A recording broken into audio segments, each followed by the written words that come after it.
Dugaan kasus penganiayaan yang menyeret nama artis berinisial IM akhirnya memasuki babak baru. Setelah sekian lama bungkam, Ical Muhammad akhirnya muncul ke hadapan publik untuk memberikan klarifikasi atas tuduhan yang dilayangkan terhadap dirinya. Bersama kuasa hukumnya, Ical mengungkapkan bahwa ia sebenarnya adalah korban, bukan pelaku dalam kasus ini. Ical menjelaskan bahwa dirinya mengalami kerugian besar akibat transaksi yang melibatkan dua pengusaha jasa penitipan barang berinisial I dan G. Kerugian yang dialaminya mencapai angka fantastis, yakni sekitar 90 juta hingga 100 juta rupiah. Menurut Ical, kasus ini berawal dari janji kedua pengusaha tersebut untuk mengamankan dan mengelola barang-barangnya. Namun janji itu justru berujung pada dugaan penipuan yang merugikan pihak Ical secara finansial. Kerugian yang dialami Ical terdiri dari dua komponen utama.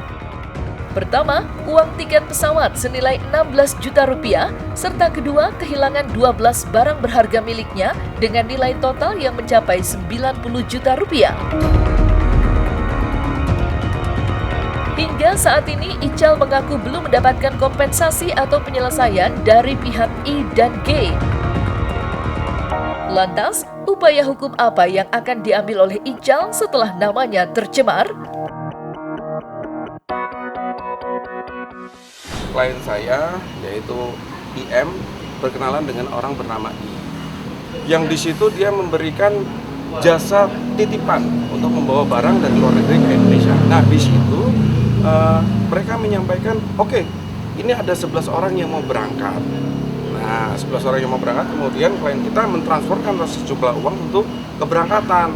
Ternyata yang terjadi apa? Yang terjadi adalah cuma 2 orang yang berangkat. Akhirnya apa? Barang-barang di situ disita semua.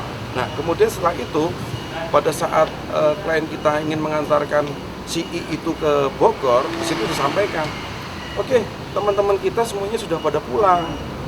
Baiklah, kita telepon aja. Kita telepon, ternyata apa? Ternyata orang tersebut juga yang ditelepon baru bangun tidur. Jadi tidak ada di KL dan segala mana, tapi dia baru bangun tidur. Akhirnya apa? Dibawalah kepada Polsek Penjaringan. Di situ disampaikan bahwasanya ini yang terjadi, ini kita sudah bayar untuk 11 tiket, kemudian barang-barang malah tidak ada semua. Bagaimana? Akhirnya disampaikan di situ ada surat pernyataan, di situ akan bertanggung jawab. Oke ya, itu kejadiannya. Yang selanjutnya dibawa ke gerai handphone. Nah, di situ mereka mengatakan, oh iya, ini IM melakukan lagi pemerasan. Kenapa? Saya disuruh membayar sejumlah uang. Kita sampaikan bahwasanya dasarnya apa? Dasarnya adalah surat pernyataan. Di situ sudah kita paparkan kepada penyidik, surat pernyataannya ada 2, dari I dengan dari PG, ya kan? Nah, 2 surat ini isinya berbeda. Ketika isinya berbeda, artinya apa? Artinya di situ ada kesepakatan, ya, ada kesepakatannya. Kenapa? Kalau itu tidak ada kesepakatan, pasti isinya sama. Tapi yang pertama adalah bertanggung jawab, yang kedua adalah isinya membantu untuk bertanggung jawab. Sehingga apa? Sehingga ya ini merupakan hak dari IM untuk menagih uangnya. Nah, berdampak banget ya, karena pas kebetulan kemarin selesai FTV, terus adanya penjemputan dan juga ada pemanggilan, dan pihak dari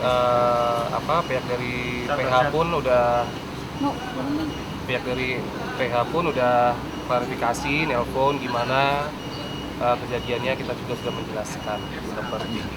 Kerugiannya materi totalnya tadi sudah dijelaskan ya.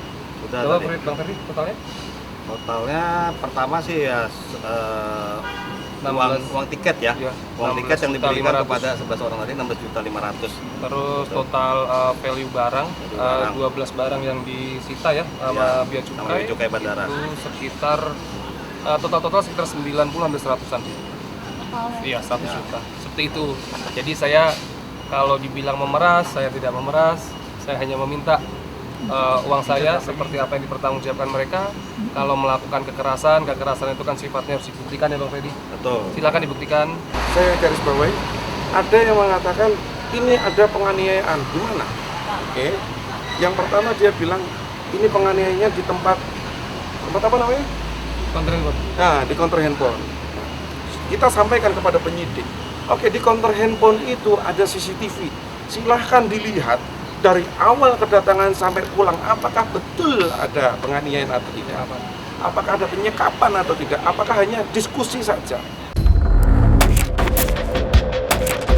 Upaya mediasi yang dilakukan oleh Polda Metro Jaya dalam kasus yang melibatkan artis Ical Muhammad dan dua pengusaha jasa penitipan barang berinisial I dan G ternyata tidak membuahkan hasil. Pertemuan yang diharapkan menjadi jalan menuju restoratif justice justru berakhir dengan kebuntuan setelah kedua belah pihak tidak mencapai kesepakatan terkait pokok permasalahan yang mereka perselisihkan. Kegagalan mediasi ini semakin mempersulit penyelesaian konflik antara Ical dan pihak I serta G.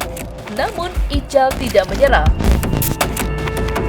Dalam pernyataan terbarunya, Ical menegaskan keyakinannya untuk membuktikan kebenaran dan membersihkan namanya dari stigma sebagai pelaku kekerasan.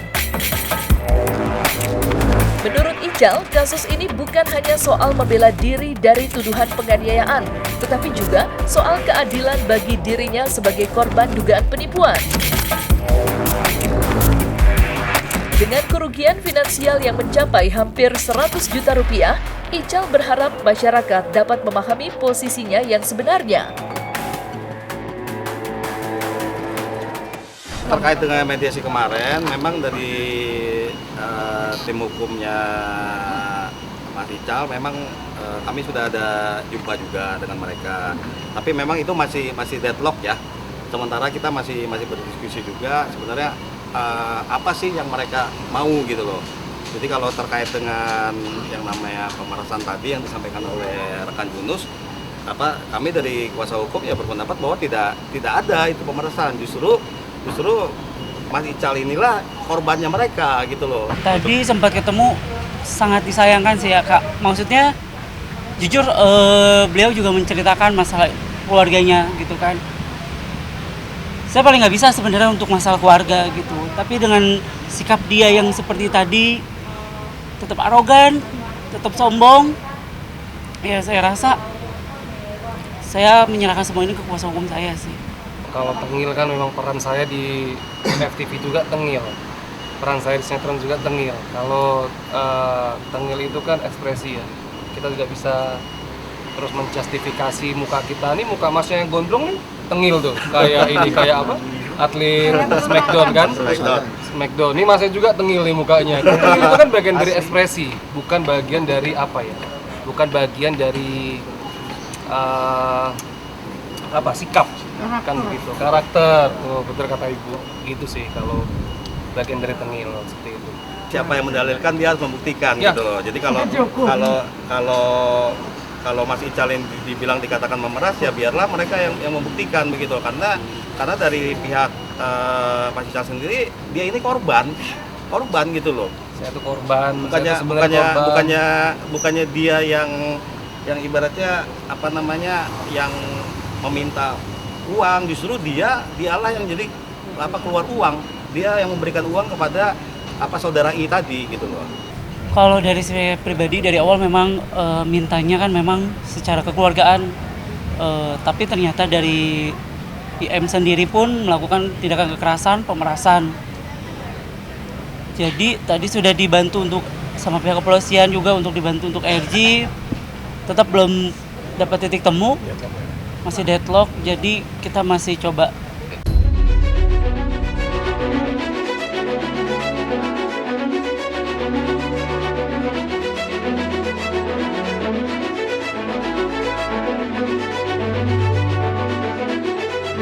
Nah, selesai sudah Cumi Lovers. Jangan lupa untuk like, subscribe, dan juga share channel YouTube Cumi Cumi.